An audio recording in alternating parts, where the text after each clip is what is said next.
I am left standing in the invisible steps where my ancestors once stood. Wiccan is a broad term categorized into many groups of young witches.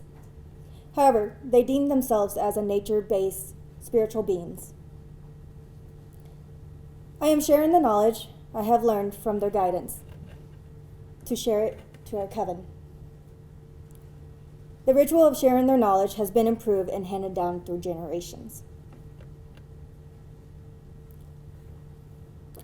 My grandmother and her twin sister, my great aunt, have devoted their lives to passing down the family tradition. Through the generations, it has slowly faded. Most of my family has witnessed what's it like to be called cruel and horrible names, mainly for not following the one and only God most Americans have known. When my family members were growing up, many people still did not accept Wiccans. I identify with the spiritual guidance my grandma has given me.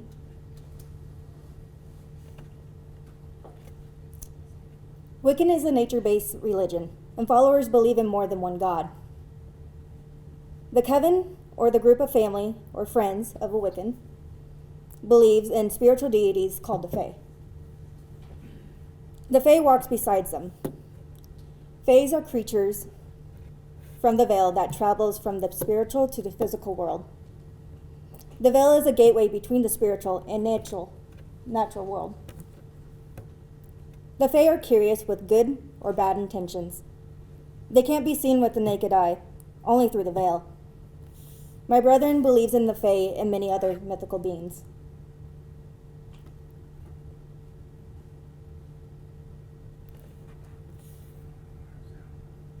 When I begin to create art, I tune out everything, so my mind is completely blank. I don't have a preconceived plan. I've been told I create like I'm possessed. I produce art when I'm in the veil between the physical and spiritual world. My grandmother used the term the veil to describe the state of consciousness. She explained to me that I am touching the raw minerals that has been gifted to us by the gods as a way to communicate with them and to have an understanding of what they are guiding us towards.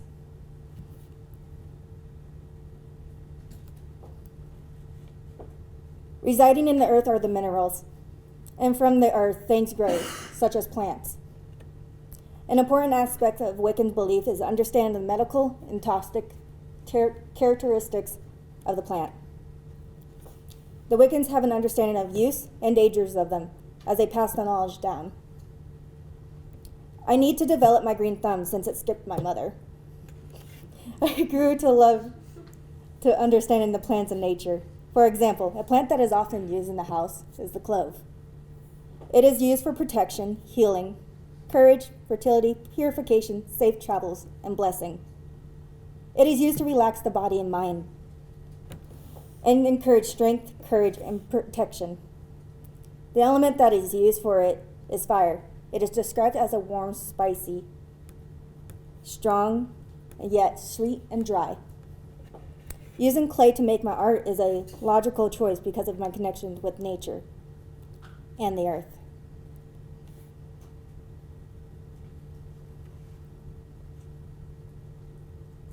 I grew up in Campbell, Nebraska, a place that is simple with very little distractions. In the thin veil between the physical and spiritual world, it is easier for the Fae to cross over and other unworldly beings to walk the plains. Campbell is a nurturing place for the spiritual understanding. If you are sensitive to it, you can recognize the spiritual experience. My coven thrives from understanding nature, and if you respect the process of understanding, you're in a space between two worlds.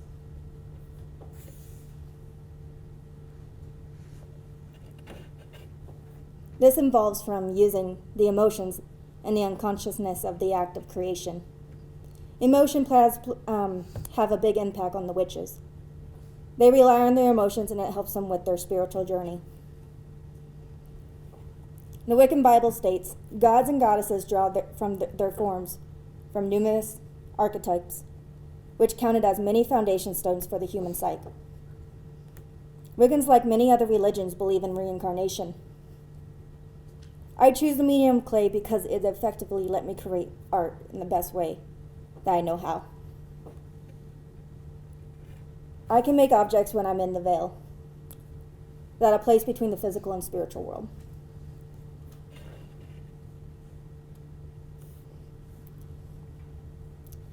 These are the original 8 mask-like objects I created. They capture the essence of what I believe the Fae possess. When the Fae cross over, we witness their trickery. They can be good or evil. They wear masks to define their intentions.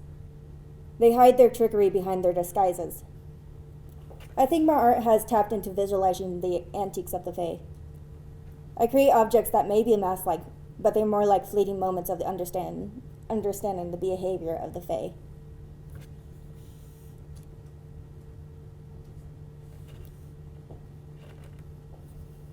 My pieces are known to lack symmetry, but they make up for it for being organic and can be described as looking wild. The rhythm of repetition spreads across many pieces, but each have a different and unique look. The earth is a living being, and it produces living things. As it breathes life through its winds, everything in nature is not symmetrical, which makes them stand out and grow stronger. The collection of the artists that gave me inspiration reminds me of tree roots, connected and passing along the knowledge of their work.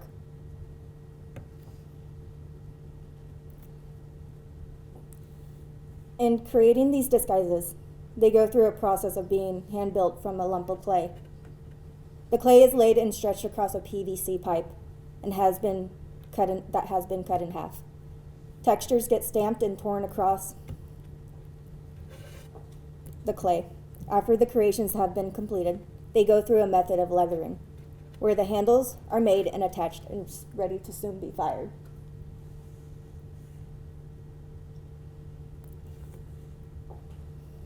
The glaze that are being used for the disguises are the Evelyn Crackle, which is a white matte gloss glaze that ripples across the object. The heavier the glaze is applied, the more crawling it does on the surface. It really adds up to the organic quality of my sculpted clay. First, my pieces are lightly coated with the Evelyn Crackle to give it a glossy look, before adding more in some places and wiping it off in some other places. This helps bring out the oddity and the irregularity to the surface of my sculptures. The other glaze I use for my piece is in my installation is the Lana Red Moss, which is a lithium glaze that looks like it has been harvested from the trees. It is described as a moss spreading over bark, black where it is applied thin, red where there's more layers that are sprayed on.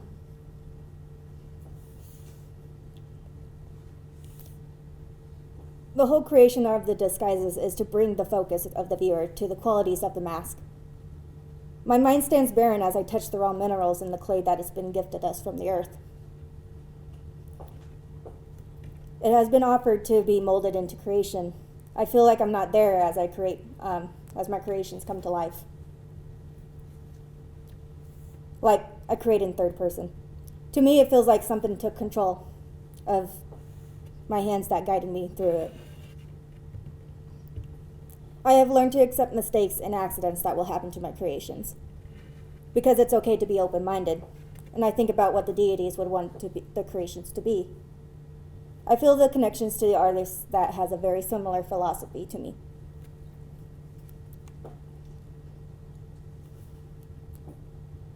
I identify with the artistic journey of Peter Voulkos. He spent a lifetime figuring out the qualities of clay. The earth and our connection with it was a major consideration of his art making. Although he was primarily concerned with the limitation and the possibilities of what a clay can do, he treated it as if it actually has life. My art making is similar. My work explores the spiritual bond between my physical acts and the unplanned, yet spiritually guided process of the art making. He helped me find the aesthetics of using organic and rough properties of the clay instead of being smooth and symmetrical.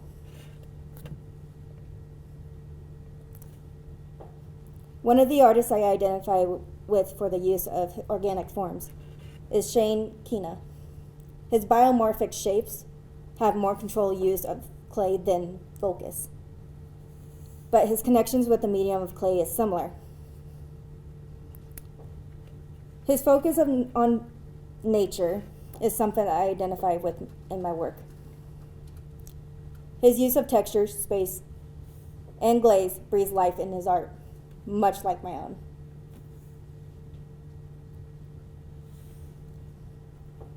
The fantasy art of Gerald Brom excites my imagination. Although his two-dimensional art has little in common in the way my art looks, our work is very similar in the dark and mysterious spiritual qualities. The space between reality and fantasy is a blur. His figures shown in the influence of the natural world and his surreal figures.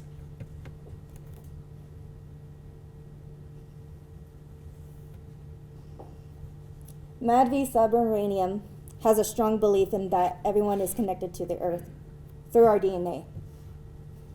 But what got me inspired by her work is the installation. She used formalist shapes and color to get her message across, but is also informal on how they are displayed on the wall. She describes her experience with clay as much as the same as I do. Clay remembers what your hands to do it. It pushes back as it has life of its own. She used groups of objects to create an overall work of art. The individual pieces can be appreciated of their own, but they come together as a bigger idea.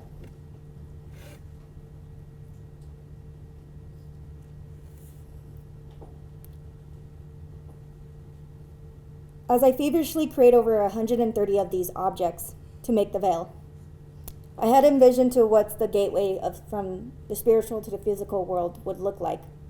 The installation I created forms a free flow of the portal of the veil to show the Fae entering and leaving their realm. They spread across the wall as if they are roots. The color gives it a variety of different aspects of the glamour and delicate features to more of destructive looks, spiraling outwards. The finished installation expressed the truths I have realized from my spiritual guidance. The multitude of the individual faith become one. I have given a form to the teachings of my coven, and I give thanks to my grandma for her intense influence and support in my life.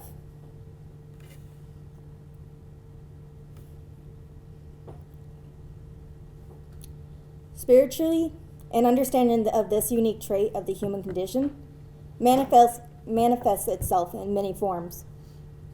There are many influences on its development, including geographical, historical, and cultural considerations.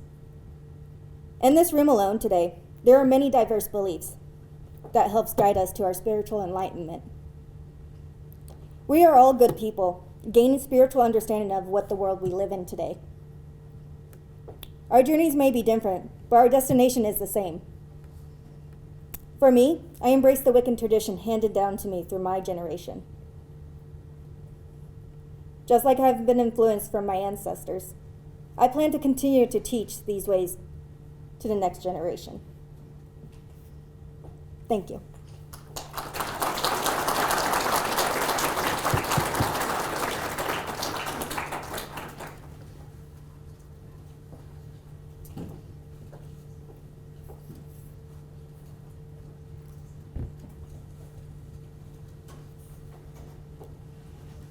Jocelyn, for your wonderful presentation. Again, think about why is she making these objects and how did they come about? What was the physical process and what kind of references might you think about as Jocelyn was delivering her presentation? So, Jocelyn. Yes. What do you hope for as like the ultimate takeaway from your art? My ultimate takeaway from my art is, it's a good one. Ultimate takeaway. Like, what's the biggest message you're trying to convey to everyone with your art? With my art, not every religion is bad. Every religion gives the spiritual enlightenment. It's just everyone is different. Yes. So, only people in thesis know about your beads that you did. Yeah. Why did you not put them in your installation? So the reason why I didn't put them in is because it'd make it very hard for me to correlate with the free flow of my organicness of what I wanted. Yes. So how did you discover this spiritual connection that you have to clay? And did you find that you also have that connection to the glaze you were using as well? So I found out I had the connection with the clay is when I started taking open space when I was in high school. I learned that I really like the properties of the clay and actually being able to mold it into what I want. And with the glazes, it took me a little bit to find what I actually wanted and what it felt like it was actually right for it. Yes? If given the opportunity, would you consider having your pieces actually interact with the environment If given the opportunity, I would love it. instead of like in a studio? Yes. Outside. Yes. Jennifer? If you had more time, would you have made more? Yes. If I had more time, I would actually wanted to be making a lot more. But so far I made 130, which I think that is great. Yes. When you make one mask, is it always an individual experience, or do the one you make previously influence the next? So from the ones that I made previously, it's what got it started. But they all have their unique traits to it because they're all different in unique ways. Yes. Jocelyn, you talked about the fae and good and bad. Do your masks illustrate that in some way? Are you able to determine sort of the good and bad within the mask that you make? Yes. Actually, the one that has like a more delicate features tends to be like good. Okay. Oh, thank you. Yes. I don't know if this is like the right question to ask, but I'm just curious. So like with these masks, would you say it's like more the fae kind of manifesting themselves in the physical, in like physical reality, or is it more just kind of like they're influencing it and just kind of playing with it, if that makes sense? So yes, they're kind of like, it's what they kind of like would want to look like if they're trying to hide their disguise of real faces and everything.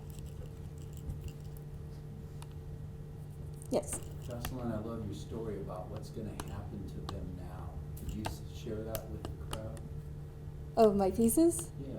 Oh, so what I plan to do with my pieces when they come down, they're coming back to my apartment, and they're going to be rotated out seasonally on my apartment walls.